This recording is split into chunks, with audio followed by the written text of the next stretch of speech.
So I'm here as the modern-day Harriet Tubman to kind of lead people on the Underground Railroad away from that plantation into a sense of Don't you think as a host, if I say this is what I want to talk about, that's what we should address?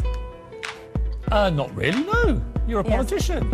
Yeah, okay, I'm being pulled away.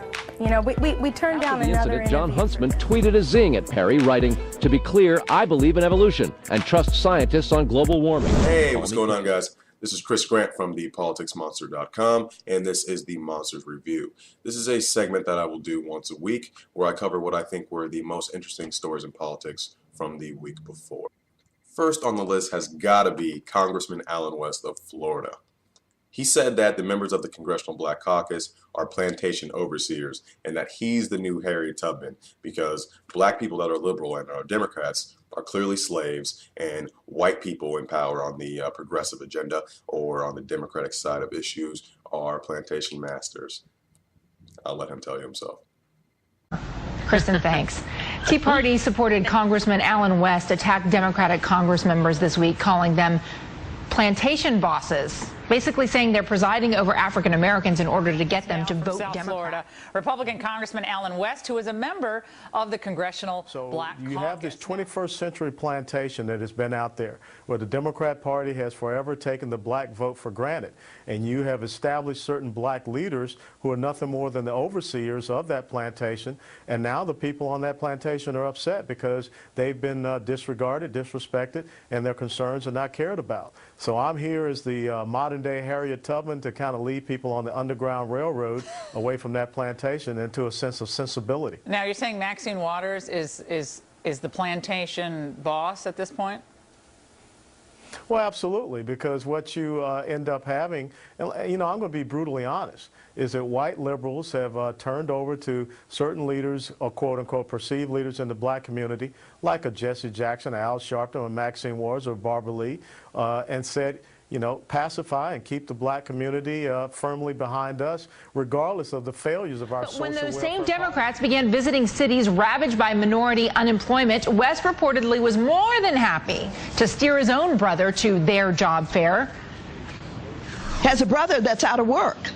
Well, his brother came up to me, introduced himself, and told me that he had lost his job. He had been laid off. And I asked him if he had called his brother, and he said he had. And I said, and what did he say? He said he told me to come to the job fair. He told me to come and see you. And so we're hopeful that we can help his brother. The congressman's brother, Arlen West, just one of thousands of men and women who attended Thursday's CBC Jobs Fair, desperate for a chance to get a face-to-face with employers looking to hire. So that's what he said on the O'Reilly Factor last week. I have absolutely no idea what he's talking about, but I thought it was very interesting, to say the least. Another really, really interesting story was Christine O'Donnell in the interview that she had with Piers Morgan. Right now, I'm curious about whether you support gay marriage. You're borderline being a little bit rude. You know, I obviously want to talk about the issues that I choose to talk about in the book. Do you answer that question in the book? I talk about my religious beliefs. I'm curious what your view is. yeah. You keep saying it's in the book. So I'm bemused as to why you wouldn't just say it in an interview if it's in the book. Because I don't think it's relevant. It's not a topic that I choose to embrace. It's not what I'm championing right now. I've been there, done that, gone down that road. Right now, what I'm trying to do is to promote a book that I hope to be a very inspirational story to people who are part of the Tea Party movement so that they can continue, you know, in this movement to bring America back to the Second American Revolution. That's my goal. That's my focus. I'm not talking about policies. I'm not running for office. Ask Michelle Bachmann what she thinks. Ask the candidates who are running for office what they think. Why are you being so weird about this? I'm not being weird about this, Piers. I'm not running for office. I'm not promoting a legislative agenda. I'm promoting the policies that I lay out in the book that are mostly fiscal, that are mostly constitutional. That's why I agreed to come on your show. That's what I want to talk about. I'm not being weird. You're being a little rude. I'm baffled as to why you think I'm being rude. I think I'm being rather charming and respectful. I'm just asking you questions based on your own public statements and now what you've written in your own book. It's hardly rude to ask you that, surely.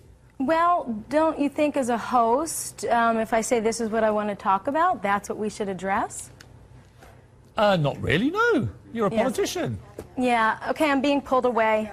You know, we turned down another interview for this. Where are you going? You're leaving?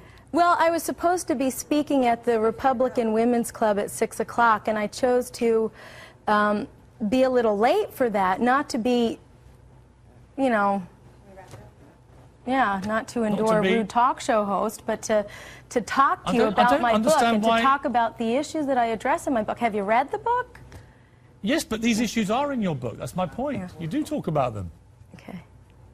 All right, are we off? Are we done? He's still there. I'm not. I'm still here. He says he still wants to talk to you. Well, It would appear that the interview has just been Yeah. ended because I had the audacity to ask questions based on stuff that's in this book. Anyway, it's a good book. It's called Troublemaker. I think we now know why it's called So you Troublemaker. can see Christine O'Donnell was playing the victim there a little bit. I don't necessarily think that Piers Morgan was being disrespectful or asking questions that people don't want to have answers for, especially when it comes to the things that she was involved with in her campaign and some of the issues that came out. In any case, it'll be some nice publicity for her to sell some books. Last but not least, I want to talk about what happened last week with Jon Huntsman.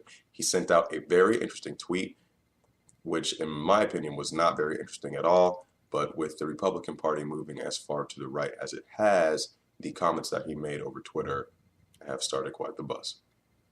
And so then we see Jon Huntsman taking a shot at Rick Perry on Twitter. He wrote, "To be clear, I believe in evolution and trust scientists on global warming. Call me crazy."